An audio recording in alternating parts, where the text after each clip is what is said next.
So here we just have our on and off push button, like dash, like switch. Got a 3M stick pad off the back. You know, fairly easy to put somewhere. If you just need like an easy switch to turn something on and off.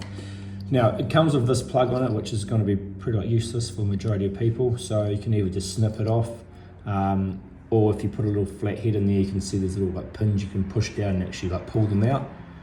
Like it's up to you, but you can just like chop it. And you got 3 wires in the back here.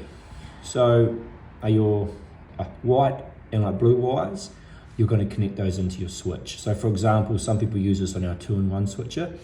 So you could hook the 2-in-1 switcher one side of the power to here and the other side of the power to there. And then obviously when you turn this on and off, it's going to put a power through those wires.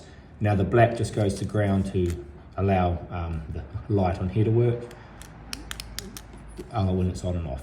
So basically, if you're going to use this to turn something on and off, black goes to ground, and then white and blue are going to be your 2 wires they're going to put into your power.